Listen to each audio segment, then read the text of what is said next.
వచనం. ఇర్మియా గ్రంథం 29వ అధ్యాయము 11వ వచనం.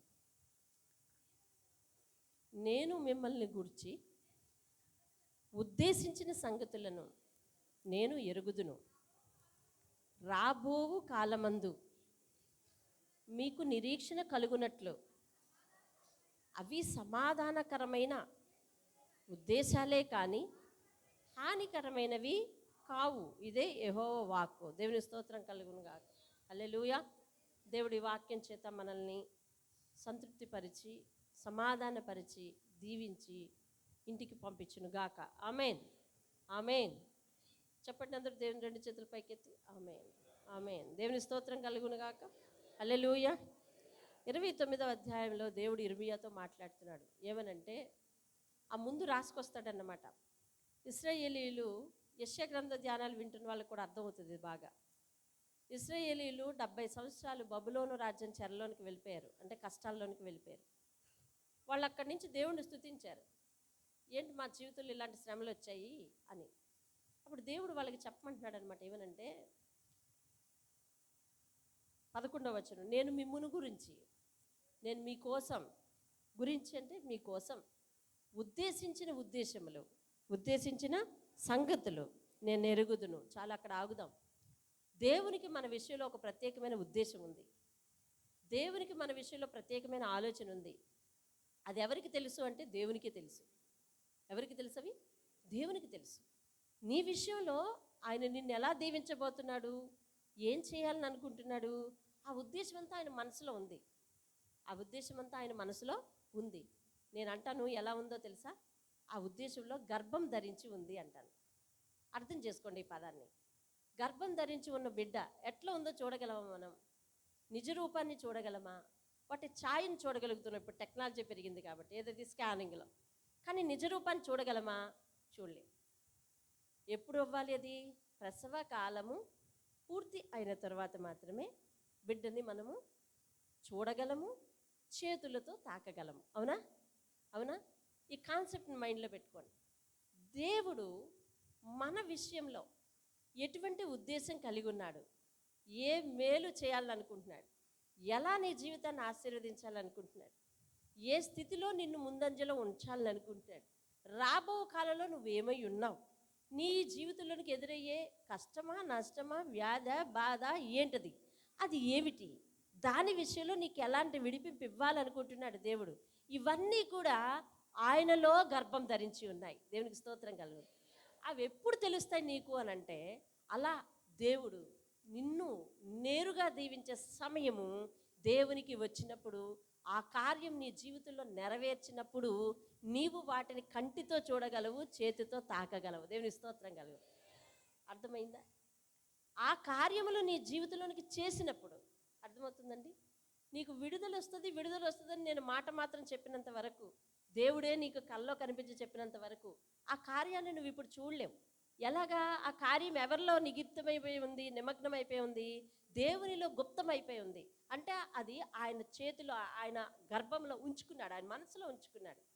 అది ఎప్పుడు నువ్వు చూడగలవు అని అంటే, నీ జీవితంలో ఒకానొక సమయం వస్తుంది. ఆ సమయంలో దేవుడు ఆ కార్యాన్ని నీ జీవితంలో రిలీజ్ చేస్తాడు. అప్పుడు నువ్వు దానిని కంటితో చూడగలవు, చేతితో తాకగలవు. దేవుని స్తోత్రంగా.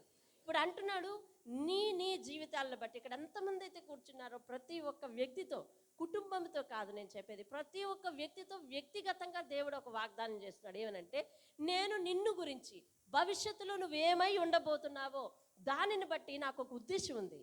ఆ ఉద్దేశము ఎలాంటిదో అది నాకే తెలుసు. ఎవరికి తెలుసు అని చెప్తున్నాడు? దేవునికి తెలుసు. కాబట్టి ఏం చేయాలంట? రాబోవు కాలమందు, అది ఎప్పుడంటే నెరవేర్చేది? ఇవేళ కాదు, రాబోవు కాలమందు ఏం జరుగుతుందట? మీరు ఎదురు చూచి దాన్ని పొందుకున్నట్లుగా చెప్పండి. అవి సమాధానకరమైన ఉద్దేశమే కానీ నీకు హాని చేసేది కాదు అంటున్నాడు. ఇదే నా వాక్కు అని చెప్తున్నాడు. నేను ఎవరి చేత కబురు పంపట్లా ఈ విషయాన్ని, నేనే స్వయంగా నేను చెప్తున్నాను. అర్థమైందా? నీతో దేవుడు మాట్లాడుతున్నాడు. రాబోయే దినములో నువ్వేం అవ్వబోతున్నావు, దేవునికి ఒక ఉద్దేశం ఉంది. ఆ ఉద్దేశం ఏంటో ఆయనకే తెలుసు. అది నెరవేరిన తర్వాత ఎంత సమాధానకరమైన ప్రణాళిక నా జీవితంలో కలిగి ఉన్నావు ప్రభా అని అనుకుంటావు నువ్వు. దేవుని స్తోత్రాలు. హల్లెలూయా. హానికరమైనవి కావు. అంటే చెప్పండి, దేవునికి నా విషయంలో ఒక ఉద్దేశం ఉంది. అది నాకు మేలు చేసేదే తప్ప హాని చేసేది కాదు. నమ్మిన వారు దేవుని స్తోత్రం చెప్పండి. చెయ్యెత్తిన నీ జీవితంలో కూడా దేవుడు ఒక ఉద్దేశాన్ని కలిగి ఉన్నాడు. ఆ ఉద్దేశము నీ విషయంలో మేలుకరమైనదే తప్ప హానికరమైనది అవ్వదు. అది నీ సొంత జీవితం కానివ్వు, నీ మీద ఆధారపడిన వారి జీవితం కానివ్వు, లేదా నీ గర్భఫల విషయంలో కానివ్వు, ఏమో అది మానవ మాత్రంలో మనకు తెలియదు. ఆయన స్పష్టంగా చెప్పాడు, అదేంటో నాకే తెలుసు అన్నాడు. నేను ఎరుగుదును. దేవుని స్తోత్రం. నమ్ముతున్నావు ఈ మాట? నమ్మిన వారు దేవునికి చేయి చూపించండి. అందరూ కాదు, నమ్మిన వారే. అందరూ నమ్మారా? దేవునికి స్తోత్రం కలుగును గాక. హల్లెలూయా. మన విషయంలో దేవునికి ఒక ప్రణాళిక ఉంది. చెప్పండి, మన విషయంలో దేవునికి ఒక ప్రణాళిక ఉంది. రాబో కాలంలో అది నెరవేరుతుంది. అయితే ఈ మధ్య కాలంలో ఎలా ఉండబోతుంది? ఎలా ఉన్నా కానీ దేవునికి నీ విషయంలో హాని చేసే ఉద్దేశం లేదని ధైర్యంగా ఉండు అంతే. ఒక ఉదాహరణ, సమయం అయిపోతుంది, ఆరాధన అయ్యేసరికి 10 మీదకు ముళ్ళు రావాలి. అప్పుడే మనం సంతృప్తిగా వాక్యాలు వినగలం. లేకపోతే వారానికి ఒకసారి కనిపిస్తారు మీరు అందరూ కూడా. కాబట్టి మీతో కొన్ని విషయాలు చెప్పుకోవాలి. అది సమయం అలా అయిపోతుంది. దేనికయ్యా గండి పడిపోతుంది అని అంటే వాక్యానికి గండి పడిపోతుంది. సరే, ఉన్న సమయంలో వీలైనంత అందిస్తాను. ఉదాహరణకు, ఆది కాండంలో యోసేపు మనందరికీ బాగా తెలుసా? ఎక్కడి నుంచి సౌండ్ రాలేదు, తెలుసు. ఆది కాండంలో యోసేపు గురించిను, కొత్త నిబంధన గ్రంథంలో యేసు గురించి ఎంత చెప్పినా తరగదు. అసలు ఇద్దరికీ సమానమైన పోలికలు ఉంటాయి. ఒకసారి ఈ 2 పోలికలు కూడా ఒకరోజు వర్తమానం చెప్పాం, అది యూట్యూబ్లో ఆల్రెడీ ఉంటుంది, నేను క్లుప్తంగా అందించగలను. ఈరోజు వాళ్ళిద్దరికీ పోలికలు చెప్పట్లా నేను. ఒక మాట వినండి. యోసేపుకు దేవుడు తన ఉద్దేశాన్ని దర్శనంగా చూపించాడు. ఏమని చూపించాడు తెలుసా? నిన్ను అందరి మీద అధికారిని చేస్తాను అని చూపించాడు. అంతేనా? అంతే. ఆ తర్వాత ఏం జరిగిందో మీకు తెలుసు. మీరు ఎంతమందికి తెలుసా తర్వాత ఏం జరిగిందో?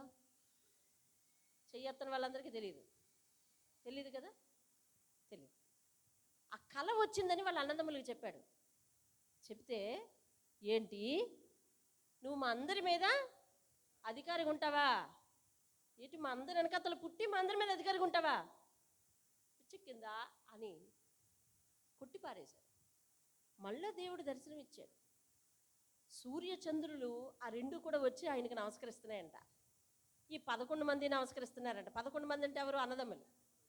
మళ్ళీ వెళ్ళి చెప్పాడు, ఓరి నీ పిచ్చి ముదిరింది, మొన్నటి వరకు అన్నదమ్ములు అన్నావు, ఇప్పుడు తల్లిని తండ్రిని కూడా, అంటే సూర్యచంద్రులు ఏమనుకున్నారు వాళ్ళు? తల్లి తండ్రి కూడా నీకు నమస్కరిస్తారా నా నాయన అని తిట్టారు. అయిపోయింది. అన్నదమ్ములు మాత్రం దాన్ని గుర్తులో పెట్టుకున్నారు. తల్లిదండ్రులు వదిలేశారు, అన్నదమ్ములు గుర్తులో పెట్టుకున్నారు. ఒరే ఈడు ఏదైనా ప్రమాదం రా బాబు, వీడు చూస్తే ఎప్పుడు భక్తిలో ఉంటున్నాడు. అసలు అన్నదమ్ములు అతని గురించి భయపడవలసిన అవసరం ఏముంది? వాక్యం చదవండి, ఎక్కడైనా భయపడ్డారు. ఎందుకు భయపడ్డారు? అసలు ఎందుకు చంపాలనుకున్నారు? ఎందుకు చంపాలనుకున్నారు? అసలు చంపాల్సిన అవసరమే వచ్చింది? కళ్ళ చెప్తే చంపేస్తారా? లేదు. ఎందుకు భయపడ్డారో తెలుసా? లేఖనంలో రాయలేనటువంటి అనేక సంగతులు పరిశుద్ధాత్ముడు మనకు చెప్తాడండి. దేవునికి స్తోత్రం కలుగును కాదు.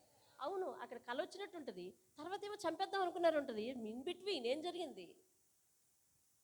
జరిగిందో తెలుసా? ఇచ్చిన దర్శనాన్ని బట్టి ఆయన ప్రార్థన చేస్తున్నాడు. దేవునికి స్తోత్రం.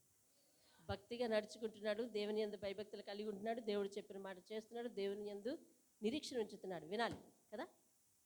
ఇది చూస్తున్నారు వీళ్ళు. భక్తి చేసేవాడంటే అందరికీ భయమే. భక్తి చేసేవాడంటే అందరికీ భయమే. నువ్వు భక్తి చేస్తే నిన్ను బట్టి మిగిలిన వాళ్ళకు కొంచెం ఇది ఉంటుంది, మర్యాద ఉంటుంది. ఒరే బాబు, వీడు కొంప ముంచుతాడు ఏదో రోజు, మన మీదకి అధికారిగా వచ్చేస్తాడు. కాబట్టి అదేదో ఇప్పుడే మొక్కలో ఉండగా నన్ను తుంచి పారేస్తే సరిపోతుంది అని అనుకున్నారు. తుంచేశారు. తుంచేద్దామని ప్రయత్నించారు. అదిగో వాడు వస్తున్నాడు రా బాబు క్యారేజీలు పట్టుకుని వాడిని ఇక్కడే చంపేద్దాం అని అనుకున్నారు. మంచి ప్లాన్ వేశారు. కాబట్టి వాడి చొక్కా ఇప్పేసి గందరగోళం చేసి ఒక పులిని ఒక మేకని చంపేసి ఆ రక్తంలో ముంచేసి, నానా ఇదిగో మనోడు చొక్కా పులి పట్టుకెళ్ళిపోయింది మన అబ్బాయిని అని చెప్పేద్దామని తీర్మానించుకున్నారు. ఆ తర్వాత వీడిని ఏం చేయాలో తెలియలేదు. కాబట్టి వీడిని ఇలాగే నీళ్ళు లేని నూతులు దింపేద్దావరా అని అనుకున్నారు. అని అనుకున్నప్పుడు అందులో పెద్దోడు అంటాడు, ఒరే బాబు, ఈ పాపం అంతా మనం మూట కట్టుకుంటున్నట్టు ఉంటున్నాం, కాబట్టి వాడిని చంపకండిరా అని అంటే, చంపరా ఇందులో దింపేద్దాం ఆడే చస్తాడు అని అనుకున్నారు. దింపేశారు. దింపేసిన తర్వాత ఆ ఏడుపు వినపడుతుంది. అయినా కానీ ఆ దోవంట సాయంత్రం వెళ్ళిపోతుంటే ఈ మదన పడుతున్నాడు, ఒరే బాబు, ఆ నీళ్ళల్లో ఎప్పుడు కీడు, ఆ గోతులో ఎప్పుడు కీడు చస్తాడు, అలా కాదు, అగో వాళ్ళు వెళ్తున్నారు కదా ఐగుప్తు దేశస్తులు, వాళ్ళకి అమ్మేస్తే దరిద్రం వదిలిపోద్ది, ఇక మళ్ళీ మళ్ళీ మళ్ళీ మళ్ళీ ఆ బోర్డర్ దాటి ఇటు రాలేడరా అని చెప్పేసేసి తీసి మొత్తానికి ఎలాగోలాగా వాళ్ళే తీసి వాళ్ళే అమ్మేశారు. దేవుని స్తోత్రం కలుగున్నారు. కొన్నాళ్ళకి ఏమైంది అని అంటే ఆ గ్రామంలో కరువు వచ్చింది. ఇప్పుడు మనం చెప్పుకుంటుంది యోసేపు వృత్తాంతం కాదు, గమనించండి. కరువు వచ్చింది, చుట్టుప్రక్కల ప్రాంతాలన్నీ నాశనం అయిపోయాయి, ఎవరికి మెతుకు లేదు. ఒక ఐగుప్తు దేశంలోనే మెతుకొచ్చింది. ఎలా వచ్చింది? దేవుడు తనకి దర్శనం ఇచ్చాడు. మళ్ళీ ఆ రాజుతో చెప్పాడు. అప్పుడు అతనేమో, అయ్యో నీకే దర్శనం ఇచ్చాడు కాబట్టి నువ్వే మంచి భక్తిగా ఉన్నావు కాబట్టి అదేంటో ఆ పంట ఏంటో ఎట్లా చేయాలన్నీ నువ్వే చెయ్యు అని అంత అధికారం అతనికి ఇచ్చాడు. ప్రధానమంత్రిని చేశాడు. తన పక్కన ఒక రథం పెట్టించాడు. ఆ రథం మీద ఆయన పెట్టించాడు. అతని చేతికి ఒక ఉంగరం ఇచ్చాడు. రాజ ఉంగరం నీకు ఇస్తున్నాను, ఇదిగో నువ్వే ముద్రేసి నువ్వే అన్నీ చేసాయి, ఒక్క రాజుగా పేరుకు మాత్రం నేను నిలబడతాను కానీ అన్ని విషయాల్లో నువ్వే అని చెప్పి అన్ని పగ్గాలు అతనికి ఇచ్చాడు. ఇదంతా జరగడానికి ఆయన జీవితంలో ఎంతకాలం పట్టింది? చాలా కాలం పట్టింది కదా, చాలా కాలం పట్టింది. కానీ దేవుని ఉద్దేశం ఎలాంటిది? హానికరమైనదా? కాదు. 29 అధ్యాయము ఇర్మీయా గ్రంథం 11 దగ్గరికి వచ్చేయాలి నువ్వు. మిమ్మును గురించిన ఉద్దేశం నాకు తెలుసు, అది ఎవరికీ తెలీదు. అన్నదమ్ములకి తెలియలేకపోయింది, కన్నా తల్లిదండ్రులకు తెలియలేకపోయింది. చూసావా? యోసేపుకి ఏదో సూజాయిగా దర్శనం ఇచ్చాడు అంతే. నీకు దర్శనం ఇచ్చినా ఇవ్వకపోయినా నీ విషయంలో దేవుని ఉద్దేశం మంచిది, ఎన్నటికీ నీకు హాని చేసేది కాదు. అయితే యోసేపు ఉన్నట్టుగా భక్తిపరుడుగా ఉండాలి నువ్వు. యోసేపు చేసినట్టుగా భక్తిగా ఉండాలి మనము. యోసేపు భక్తి చేసినట్టు మీకెట్టా తెలిసింది? అదిగో చేస్తున్నాడు కాబట్టి వీడు ఎప్పటికైనా సాధించేస్తాడు రా బాబు, వాడికి వచ్చిన కళ్ళ నిజమైపోద్ది, వీడిని చంపేయాలని అప్పుడే వాళ్ళ ఉద్దేశం పుట్టింది వాళ్ళకి. అదొక్కటే తార్కాణం. కళ వచ్చినట్టు ఎవడైనా చంపేస్తాడు ఏంటండి? మీ ఇంట్లో కళ వచ్చిందని చెప్తున్నారు, చంపేస్తారా? చంపరు. ఆ భయం పుట్టింది వాళ్ళకు. అంటే యోసేపు ఎలాగ జీవించాడో మనం తీసుకుందాం. ఎలా జీవించాడు? భక్తిగా జీవించాడు. దేవుని స్తోత్రం, హల్లెలూయా.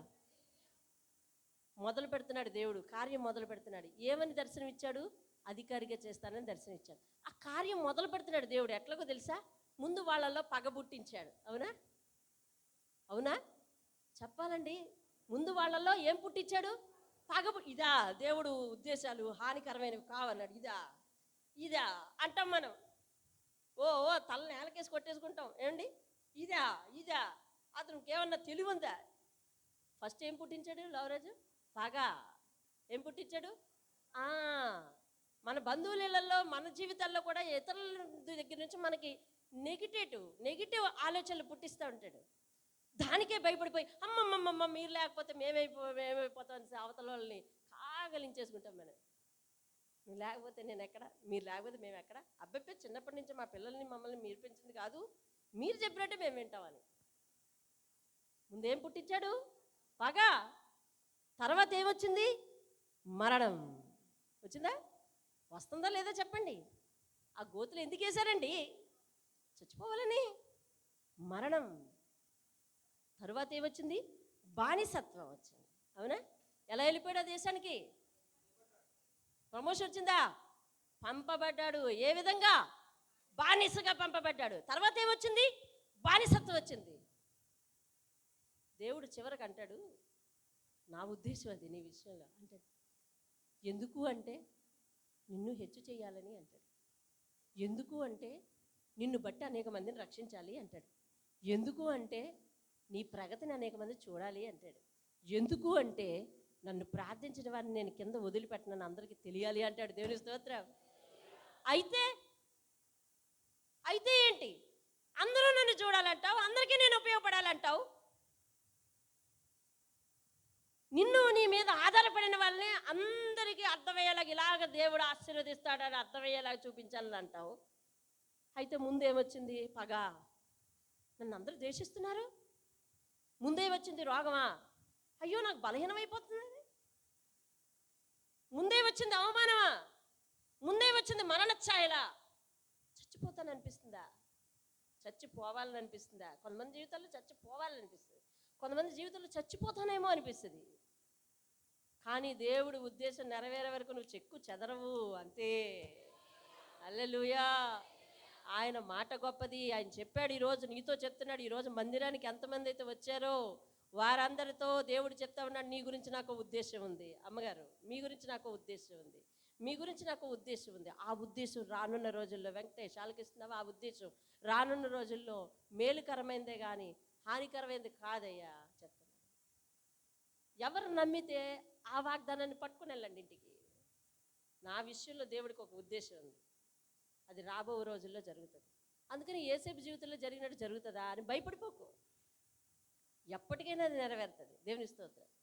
అంటే దేవుడు చెప్పబోయేది ఏంటంటే, దీవెన ముందు నీ జీవితంలో ఎటువంటి అవరోధాలు వచ్చినా దీవించే తీరతాను తప్ప విడిచిపెట్టను అంటా ఉన్నాడు దేవుడు. అయితే నమ్మకంగా ఉంటావా అడుగుతాడు. నమ్మకంగా ఉంటే దీవిస్తా. వాళ్ళ అన్నలకి బుర్ర పాడైపోయింది. ఎలా చంపాలి, ఎలా చంపాలి, ఎలా చంపాలి, ఎలా చంపాలి. నేలబారు ఆలోచన చూసావా? కాబట్టి తిరిగి తీసుకొచ్చి ఏం చేశాడు తెలుసా? అతడు ప్రధానమంత్రి అయిన తర్వాత, అతడు ధాన్యం అంతా పోగేసిన తర్వాత చుట్టుప్రక్కల ప్రాంతాలన్నీ కరువుతో అల్లల్లాడిపోతున్న తర్వాత వాళ్ళందరినీ తీసుకొచ్చి ఆయన కాళ్ళ మీద పడేశాడు. అవునా? అవును. ఆ యొక్క యోసేపు జీవితంలో దేవుడు ఆశీర్వదించిన విధానాన్ని బట్టి నీ జీవితానికి కావలసిన ప్రతి పాఠము నువ్వు నేర్చేసుకోవచ్చండి. ప్రతి పాఠము కూడా ఇదే ప్రసంగం, ఇదే అంశము సంవత్సరం నాడు చెప్పినా కూడా అందులోనే నీతి తగ్గిపోదు. దేవుని స్తోత్రం. హల్లెలూయా. దేవుడు అలాంటి కార్యం చేశాడు. వాళ్ళ అన్నదమ్ములందరికీ ఎప్పుడు చంపాలి, ఎలా చంపాలి, ఎప్పుడు చంపాలి, ఎలా చంపాలి, వీడేమైపోతాడో ఏమైపోతాడో, మన పరిస్థితి ఏంటో, మనల్ని ఎలా చూస్తాడో, ఈ ఈ చెడు ఆలోచన ఉందో చూశారు. వాళ్ళని ఎక్కడికి తీసుకొచ్చింది తెలుసా? నేల మీదకి తీసుకొచ్చింది వాళ్ళ తలలను. మన బుర్రల్లో ఉండకూడనటువంటి ఆలోచనలు అవి. దేవునికి స్తోత్రాలు. మన బుర్రల్లో ఉండకూడనటువంటి ఆలోచనలు. అవతల వారి నాశనం మన బుర్రలో ఉండకూడదు. అవతల వారి పతనం మన బుర్రలో ఉండకూడదు. అర్థమవుతుందా? అవతల వారికి ఏమవుతుందో చూద్దాం అనే కుతూహలత మన బుర్రలో ఉండకూడదు. ఇవన్నీ ఉంటే ఈ బుర్రకు భారమై బుర్ర నేలబడిపోతాయి. మన శరీరంలో తల పరిమాణం సమానంగా ఉంచాడు కదా దేవుడు. పెద్దది చేశాడు అనుకోండి, నీ తలకాయ చాలా పెద్దది ప్రసాద్ అని అన్నావంటే నీ తెలివితేటలు పెద్దవని. కానీ నిజంగా తలకాయ పెద్దదైతే నువ్వు అందంగా ఉంటావా? ఉండవు. తలకాయ పెద్దదైతే ఏమవుతుందో తెలుసా? అలా నడుస్తాం. ఏదో ఒక రోజు తల నేలకి పడిపోద్ది. తలలో ఇటువంటి ఆలోచనలు పెట్టుకోకూడదు. వాళ్ళు అలాంటి ఆలోచనలు పెట్టుకున్నారు కాబట్టి వాళ్ళు తీసుకొచ్చి నేల పడేశారు దేవుడు. దేవుని స్తోత్రం. ఇలా ఎన్నో ఆత్మీయ పాఠాలు యేసేపు జీవితంలో నుంచి నువ్వు నేర్చుకోవచ్చు.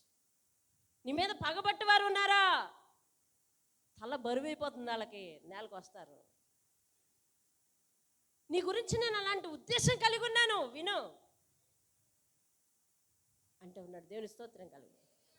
అందుకని దేవుడు ఒక మాట అంటూ ఉంటాడు చూడండి. ఏది? యెషయా గ్రంథ ధ్యానాల్లో, నా తలంపులు మీ తలంపుల వంటివి కావు. ఏది? 55వ అధ్యాయము 8వ వచనం చదువు. నా తలంపులు మీ తలంపుల వంటివి కావు యెహోవా వాక్కు ఆకాశమునకు భూమికి పైన ఎంత ఎత్తుగా ఉన్నవో మీ మార్గముల కంటే నా మార్గములు, మీ తలంపుల కంటే నా తలంపులు అంత ఎత్తుగా ఉన్నవి. దేవుని స్తోత్రం కలుగు. ఇప్పుడున్న పరిస్థితిని బట్టి మనకు కృంగిపోవడం కాదు. ఈరోజు దేవుడు నీకు వాగ్దానం ఇస్తున్నాడు. ఏంటో తెలుసా? రాబో రోజుల్లో నీ జీవితం బట్టి నాకు ఉద్దేశం ఉంది, అది నెరవేరుస్తాను. అర్థమవుతుందా? ఆ వాగ్దానం ముందు పెట్టుకుంటావో వాగ్దానం వెనక పెట్టుకుంటావో నీ పేరు పెట్టుకొని చదువుకో. నా తలంపులు నీ వంటివి కాదు, చూసుకో అంటూ ఉన్నాడు. దేవుని స్తోత్రం కలుగు. అమంతంగా ఆశీర్వదించలేదు, కొన్ని రోజులు పట్టింది. మధ్యలో ఏమి ఎదురైంది? పగ ఎదురైంది, మరణం ఎదురైంది, బానిసత్వం ఎదురైంది, తర్వాత నింద ఎదురైంది, తర్వాత ఖైదు ఎదురైంది. అవునా? ఖైదు ఎదురైంది, నింద ఎదురైంది, గొప్ప అవమానం పొందాడు. చెయ్యని నేరము పడిపోయింది, చెయ్యని నేరానికి శిక్ష పడిపోయింది. మనమైతే ఎన్ని ప్రశ్నలు వేద్దామో, ఇచ్చిన కళ ఏంటి, చేస్తున్న పని ఏంటి, ఊరుకో ఇంకా నాకు దేవుడు వద్దు ఏమొద్దు అంటాము మనమైతే. కానీ దేవుడు ఏమంటున్నాడో తెలుసా? నిన్ను గొప్ప సాక్షిగా నిలబెడతాడు. దేవుని స్తోత్రం. ఎలా నిలబెడతాడంటండి? గొప్ప సాక్షిగా. ఎవరి ముందో తెలుసా?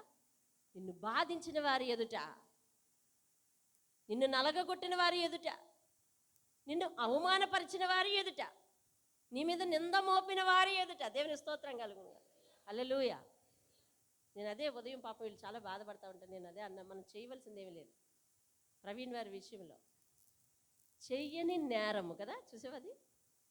ఒక పవిత్రుడికి అతను చెప్పే ఒక జ్ఞానికి సమాధానం చెప్పలేక చేతగాని తనంతో ఒక మోసపూరితమైన ఉద్దేశాన్ని పుట్టించుకొని దానిని అమలులోకి పెట్టడానికి సర్వ ప్రయత్నాలు చేసి అది వాళ్ళ మీద అతని మీద రుద్ది అన్యాయపు తీర్పు తీర్చారు.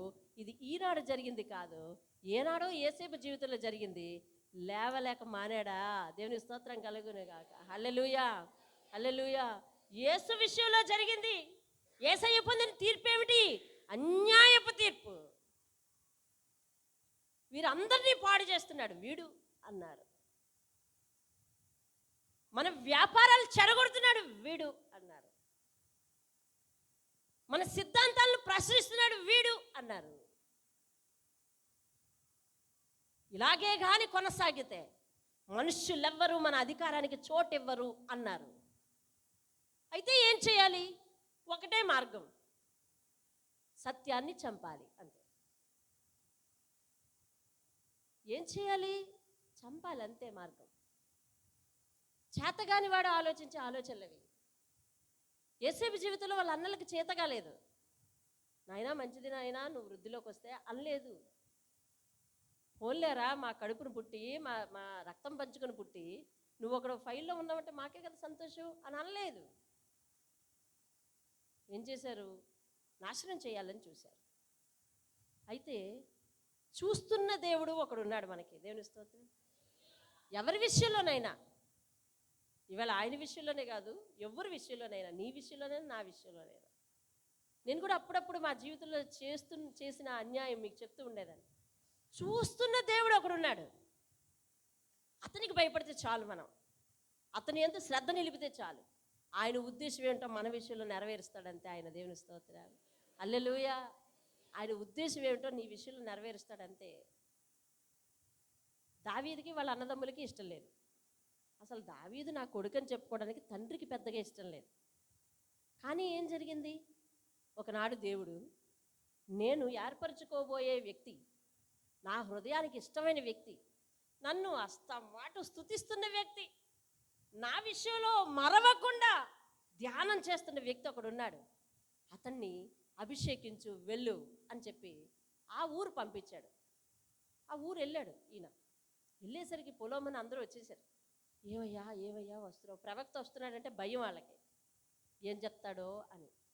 ఏమయ్యా వచ్చావు, ఏమయ్యా వచ్చావు? సమాధానంగానే వస్తావు. సమాధానంగానే వస్తావు. ఏం పని మీద వచ్చావయ్యా? యెషయి ఇంటికి వెళ్ళాలి నేను అని. అయ్యో ఇతడే అని. ఏం బాబు మా ఇల్లు? మీ ఇంటికి దేవుడు వెళ్ళమన్నాడు. వెళ్ళాడు.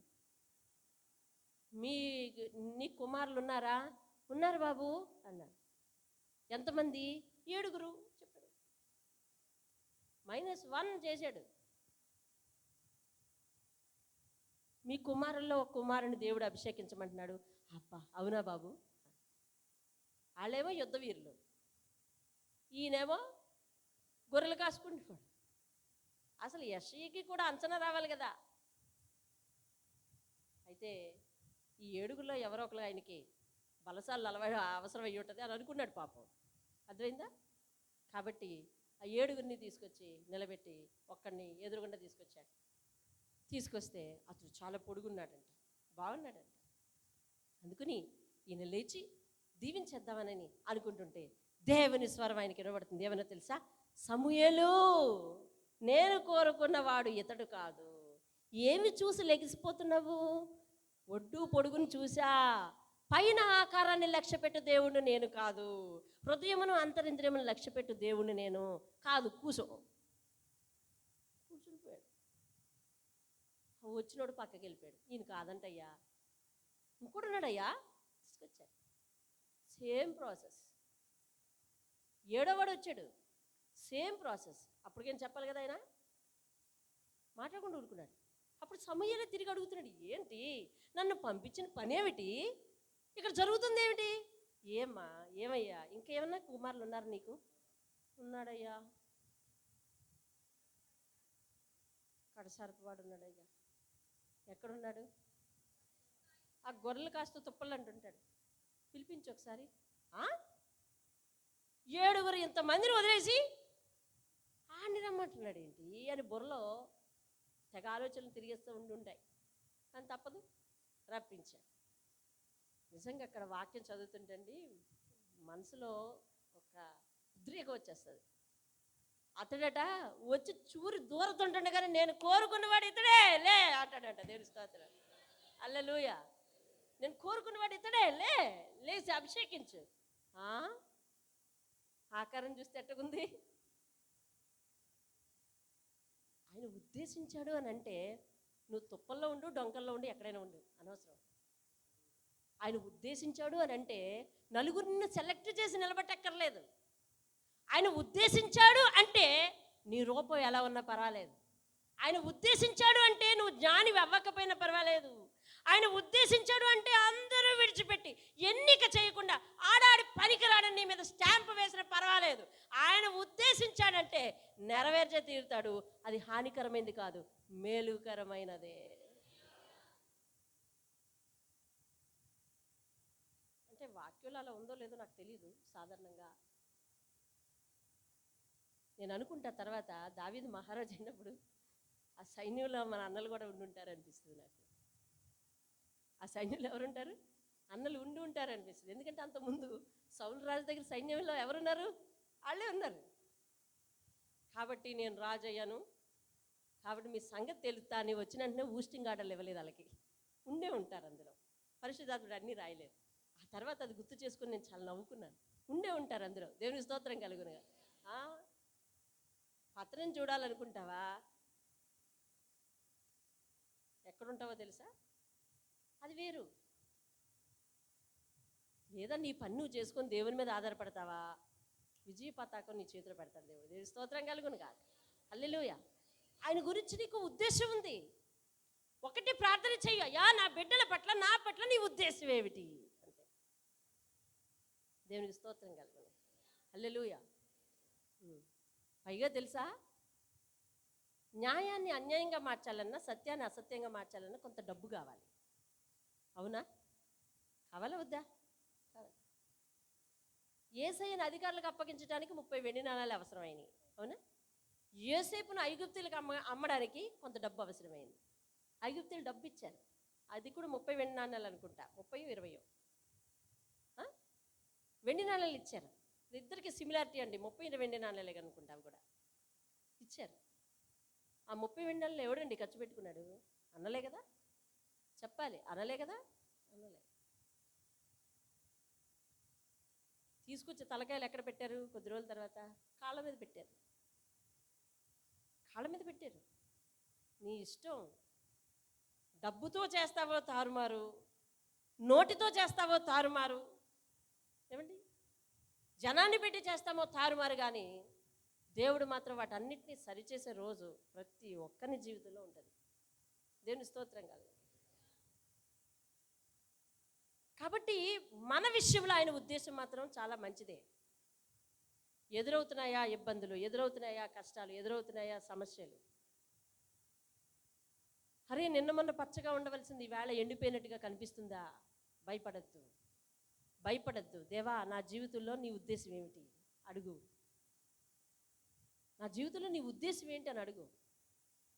అంతేగాని ఎదురైన ప్రతి సమస్య కూడా దేవుడిచ్చిందే కాబట్టి దేవుడికి న్యాయం లేదు, లేదా ఎదురైన ప్రతి బోనస్ దేవుడిచ్చిందే అని తప్పటడుగు వేసి అందులో దూకేయడం. అర్థమైందా? ఎదురిచ్చిన ప్రతి అవకాశం కూడా ఇది దేవుడు పంపించిందే అని అనుకోవడం కాదు. ప్రతి విషయంలో కూడా నీ ఉద్దేశం ఏంటి ప్రభువా? ఇది నా విషయంలో మేలుకరమైందా, హానికరమైందా?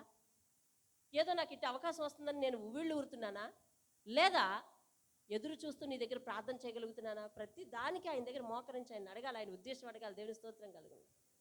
అప్పుడు అది నీకు మేలైతే నీ కళ్ళ ఎదురుగుండా ఉంచుతాడు, లేకపోతే తీసేస్తాడంతే.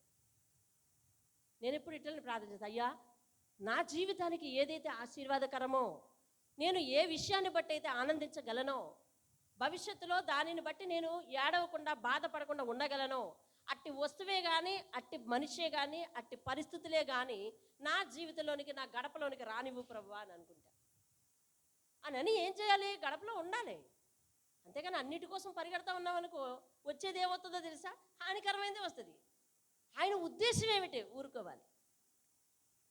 నీ వెనక నువ్వేదో ప్రాంతం చూపిస్తానని నీ వెనక నన్ను తీసుకెళ్ళావు, నాకు తెలియదు. అప్పుడు ఏం చేయాలి? నువ్వు చెప్పినట్టు నేను వినాలా వద్దా? ఉండాలి. భవిష్యత్తును చూడగలిగిన దేవుడు, దేవుని స్తోత్రం కలుగును గాక. రైట్, ఈ మాట చెప్పి నేను ముగిస్తా, సమయమైంది.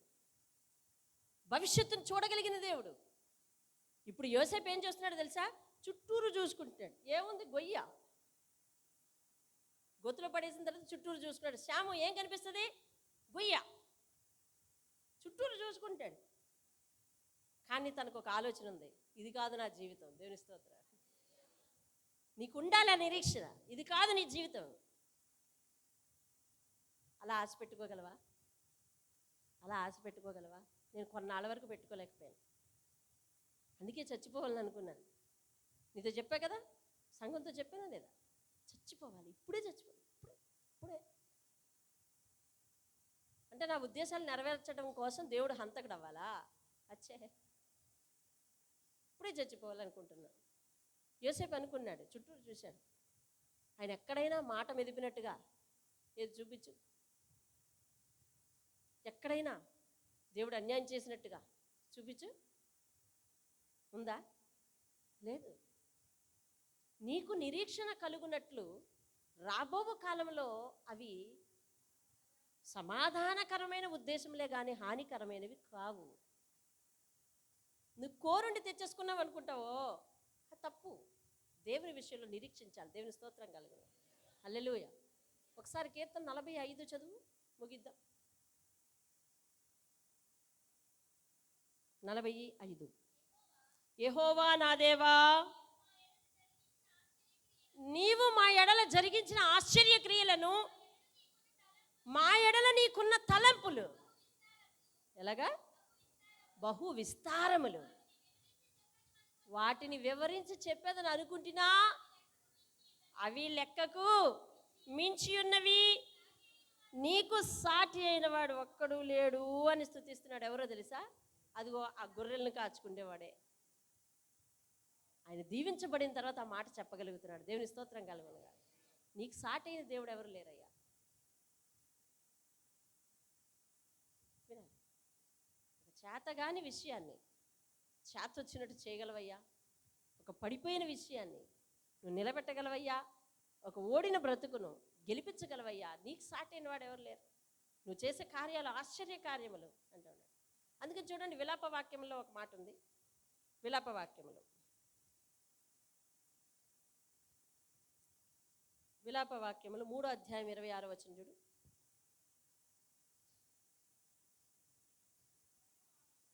నరులు ఆశ కలిగి యెహోవా అనుగ్రహించు రక్షణ కొరకు ఓపికతో కనిపెట్టాలంటండి. దేవుని స్తోత్రం. నీ బిడ్డలు రాబోయే రోజుల్లో ఎలా దీవించబోతున్నాడో, దేవుడిచ్చే రక్షణ కొరకు ఎట్లా చేయాలంట? ఓపికతో కనిపెట్టాలి. అంతేగాని ప్రతి దాంట్లో దూకేస్తాను అనకూడదు. అయ్యా నీ ఉద్దేశం ఏమిటి? నా బిడ్డల విషయంలో నీ ఉద్దేశం ఏమిటి? నా కుటుంబం విషయంలో నీ ఉద్దేశం ఏమిటని నిరీక్షించి ప్రార్థించాలి. తొందరపడకూడదు దేనికి కూడా. అర్థమవుతుందా? ఏమని అంటున్నాడు? నరులు ఆశ కలిగి యెహోవా అనుగ్రహించు రక్షణ కొరకు ఏం కావాలి? ఈ ఓపిక లేకపోతేనే తప్పుడు నిర్ణయాలు. ఈ ఓపిక లేకపోతేనే కంగారు. ఈ ఓపిక లేకపోతే ఏవేవో ఆలోచనలు వచ్చేస్తాయి, ఇంక బుర్ర బరువెక్కిపోద్ది. ఇక అదేంటంటే ఇంక అక్కడి నుంచి తల ఇసిరేస్తుంది అంటాం మనం. ఎటు ఇసిరేస్తుంది? ఇటు గాలేస్తే అటు ఇసిరేస్తుంది. అందుకని ఏ పని పడితే ఆ పని చేసేస్తాం, కంగారు పడతాం, పొరపాట్లు చేస్తాం, దేవుని దగ్గర శాపాన్ని కొని తెచ్చుకుంటాం. అందుకని ఏమంటున్నాడంటే ఓపికతో కనిపెట్టు అంటున్నాడు. దేవుని స్తోత్రం. క్రైస్తవ జీవితంలో ఓపిక చాలా అవసరం. ఓర్చుకున్నావా మంచిది, ఓర్చుకుంటే నీకు మంచిది. అర్థమవుతుందా? ఏసేపు ఓర్పు ఏమైందో తెలుసా? అందరికీ శాపం అయిపోయింది. అవునా? అవును. నీ ఓర్పు మంచిది. నీ ఓర్పు అనేక కార్యాలు చేస్తుంది, ద్రోహ కార్యాలను మాన్పుతుంది అని ఒక చోట ఉంది. ఓర్పు గొప్ప ద్రోహ కార్యాలను చేయకుండా మానుతుంది అని. నీ ఓర్పు మంచిది. ఎవరి విషయంలో ద్రోహ కార్యాలు చేయదు, నీ విషయంలో ద్రోహ కార్యం చేయకుండా ఉంటుంది.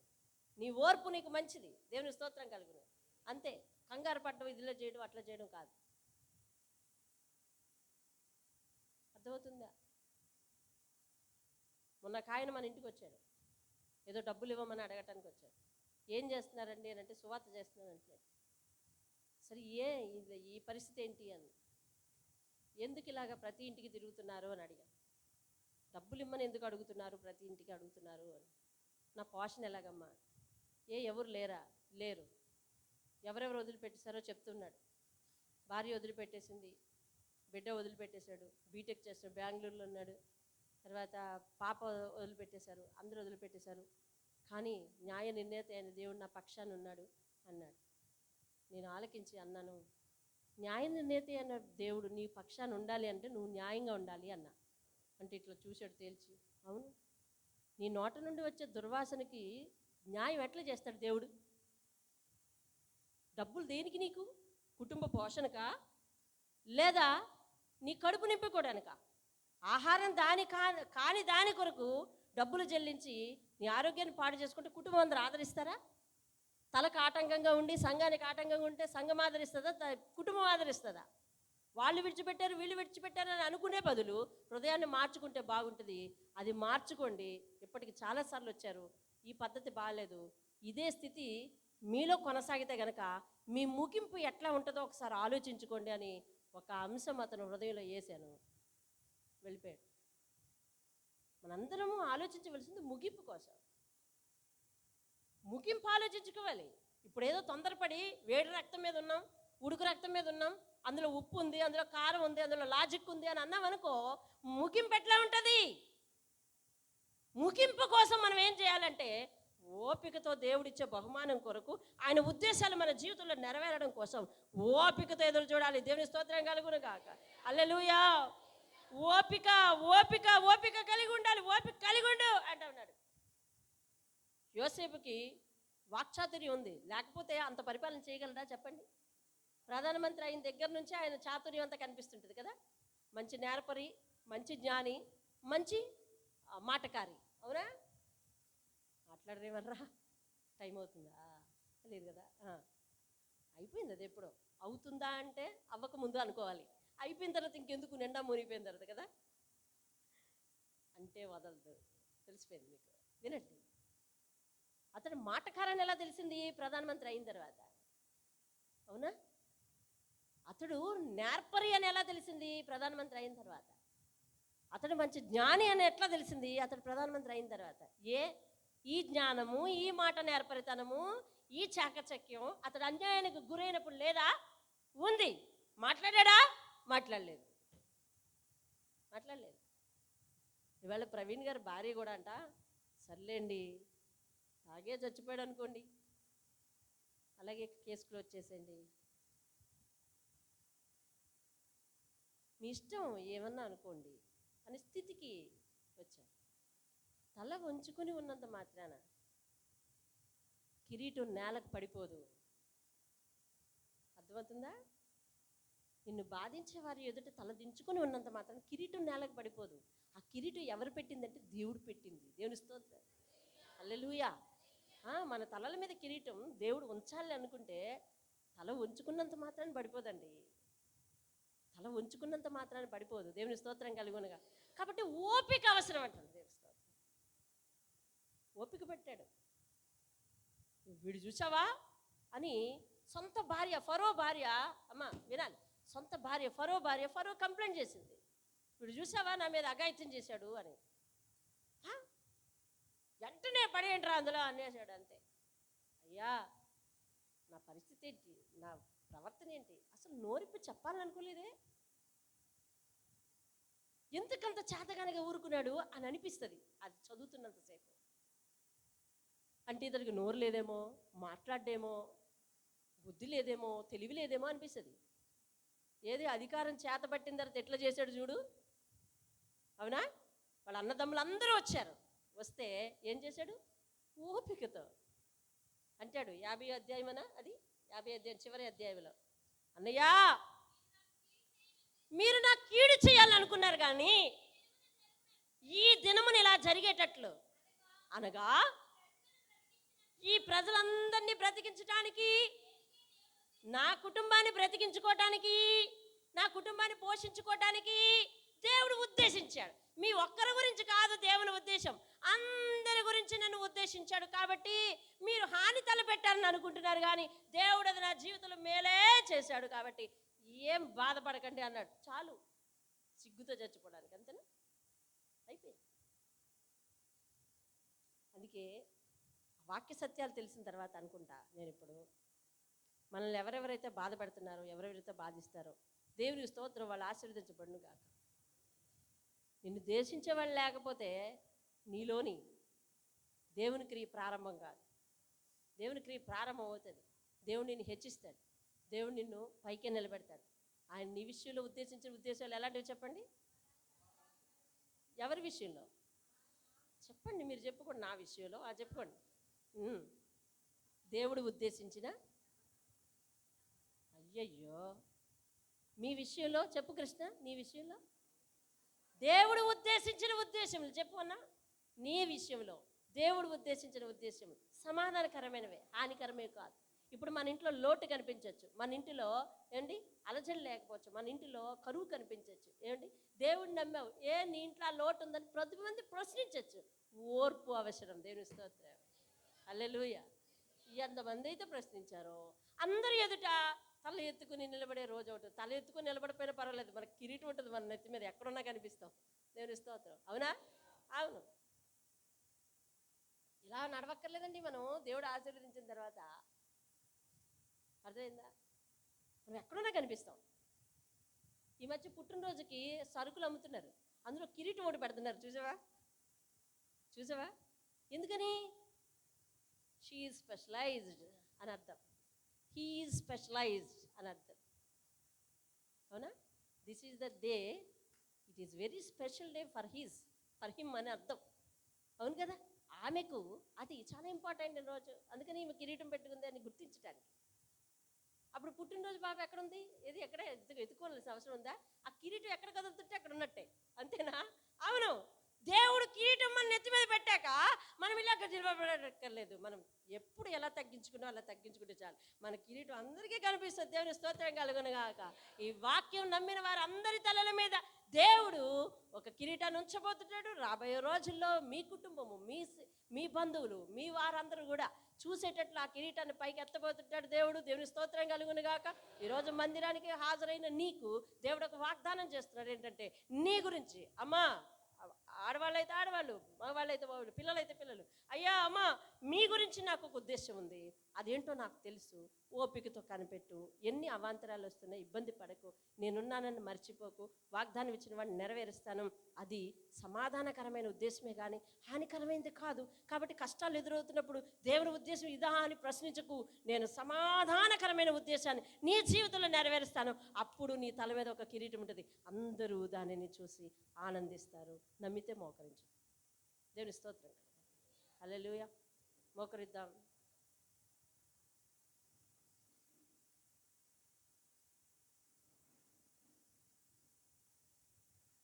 ప్రార్థించు. ఏం విన్నావో? దేవుని ఆశ్రయించిన తర్వాత మా జీవితంలో వచ్చిన ప్రతి కష్టము, ఇంతేనా దేవుడు, వాక్య జ్ఞానం లేక, అంతగా వాక్యాన్ని వివరించి చెప్పేవాళ్ళు ఎవరు లేక, ఇంతేనా దేవుడు. ఇదిగో ఈరోజు నీకు వాక్యాన్ని వివరించి చెప్పేవాళ్ళు ఉన్నారు. వాక్యం నీ కళ్ళ ముందుంది కాబట్టి ఏవేవో పరిస్థితులు తారుమారుగా నిన్ను గలిబిలి చెందిస్తుంటే దేవుని ఉద్దేశం నన్ను ఇలా నలగగొట్టడమా అనుకోవద్దు. ఆయన ఆశీర్వదించే క్రమంలో కొన్ని కష్టాలు ఇబ్బందులు రావచ్చు. ఒకవేళ నువ్వు సొంతంగా తెచ్చుకున్నవైతే అది నువ్వు దేవుడు చూసుకోవాలి, అది ప్రైవేట్ బిజినెస్. అది తప్పిదమ్మతో కష్టాలు కొని తెచ్చుకుంటున్నావా, దేవునికి క్షమాపణ అడుగు, విడిపిస్తాడు విడిపిస్తాడు విడిపిస్తాడు. తప్పు చేయకుండా అవమానానికి గురవుతున్నావా, దోషం లేకుండా నిందకు గురవుతున్నావా, దేవుడు తీసి కిరీటం పెడతాడు.